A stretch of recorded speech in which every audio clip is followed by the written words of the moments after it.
ನಾವು ಗೋರಕ್ಷಣೆ ಅಂತ ಹೇಳಿ ಈ ರೀತಿ ಮಾರಲ್ ಪಾಲಿಸಿಂಗ್ ಮಾಡುವಂತದ್ದು ಒಳ್ಳೇದಲ್ಲ. ವಸ್ತುಸ್ಥಿತಿ ಏನು? ರೈತರು ಮಾಡ್ತಾ ಇದಾರೆ, ಯಾರವರು ರೈತರು? ಆಯ್ತು ಮಂತ್ರಿ, ಮಾತಾಡ್ಲಿ.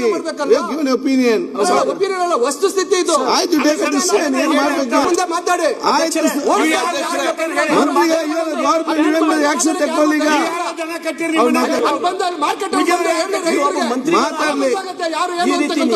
ಸದಸ್ಯರು ಪಾಪ ಗೋರಕ್ಷಣೆ ಬಗ್ಗೆ ಹೇಳ್ತಾ ಇದ್ರು.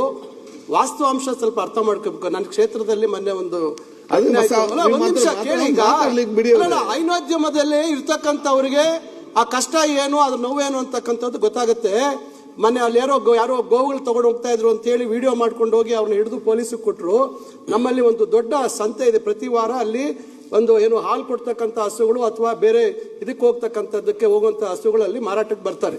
ನೀವು ಅಲ್ಲಿ ಏನಾಗಿದೆ, ನಮ್ಮ ಭಾಗದಲ್ಲಿ ಹೈನೋದ್ಯಮ ಮಾಡ್ತಕ್ಕಂಥವ್ರಿಗೆ ಗಂಡು ಕರು ಹುಟ್ಟಿದಾಗ 2 ದಿವಸದ ಮೇಲೆ ಇಟ್ಕೊಳಲ್ಲ. ಇಲ್ಲಿ ಎಲ್ಲ ಯಾರು 99% ಎಲ್ಲ ರೈತರೇ, ಯಾರು 2 ದಿವಸದ ಮೇಲೆ ಇಟ್ಕೊಳಲ್ಲ. ಅದನ್ನ ನಾನು ಹಿಂದೆ ಎಲ್ಲ ಬಹಳ ಸಮಸ್ಯೆ ಆಯ್ತು. ಕೆಲವರು ಇದೇ ರೀತಿ ಮಾಡಿದಾಗ ಜಾಗ ಕೊಡ್ತೀನಿ, ನೀವು ಅಲ್ಲಿ ಗೋಶಾಲೆ ಮಾಡಿ ನೋಡ್ಕೊಳ್ಳಿ ಅಂದ್ವಿ. ಅದಕ್ಕೆ ಯಾರು ತಯಾರಿಲ್ಲ. ಅಲ್ಲಿ ಯಾರಾದ್ರೂ ಖರೀದಿ ಕಡೆಗೆ ರೈತರು ಬಂದು ಸ್ಟ್ರೈಕ್ ಮಾಡಿದ್ರಲ್ಲಿ ನಾವು ಸುಮಾರು 15-20 ಸಾವಿರ ಬಾಡಿಗೆ ಕೊಟ್ಟು ಕಾಲ್ ಮುರಿದೋಗಿದೆ ಹಸುಗೆ, ಇನ್ನೊಂದಾಗಿದೆ ಮತ್ತೊಂದಾಗಿದೆ, ಇಲ್ಲಿ ಯಾರು ವ್ಯಾಪಾರ ಮಾಡ್ತಾ ಇಲ್ಲ, ಇನ್ನೊಂದು ಆಗ್ತಾ ಇಲ್ಲ ಅಂತಕ್ಕಂಥದ್ದು. ಇದು ರೈತರಲ್ಲಿ ತಿಳುವಳಿಕೆ ಮೂಡಿಸುವಂತ ಕೆಲಸ ಆಗಬೇಕು. ಎಲ್ಲೋ ಯಾರೋ ಟ್ರಾನ್ಸ್ಪೋರ್ಟ್ ಮಾಡುವಂತವ್ರನ್ನ ತಡೆಯೋದು ಮತ್ತೊಂದಲ್ಲ. ಮೂಲ ಸಮಸ್ಯೆ ಇಲ್ಲಿದೆ, ಅದಕ್ಕೆ ಏನ್ ಪರಿಹಾರ ಹುಡುಕಬೇಕು ಆ ನಿಟ್ಟಿನಲ್ಲಿ ನಾವೆಲ್ಲರೂ ಚಿಂತನೆ ಮಾಡಬೇಕು. ಸುಮ್ಮನೆ ನಾವು ಗೋರಕ್ಷಣೆ ಅಂತ ಹೇಳಿ ಈ ರೀತಿ ಮಾರಲ್ ಪಾಲಿಸಿಂಗ್ ಮಾಡುವಂತದ್ದು ಒಳ್ಳೇದಲ್ಲ. ವಸ್ತುಸ್ಥಿತಿ ಏನು? ರೈತರು ಮಾಡ್ತಾ ಇದಾರೆ, ಯಾರವರು ರೈತರು? ಆಯ್ತು ಮಂತ್ರಿ, ಮಾತಾಡ್ಲಿ. ಒಪಿನಿಯನ್ ಅಲ್ಲ, ವಸ್ತುಸ್ಥಿತಿ ಇದು.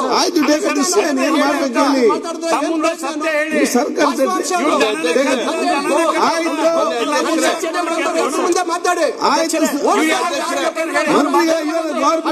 ಆಕ್ಷನ್ ತಗೊಳ್ಳಿ.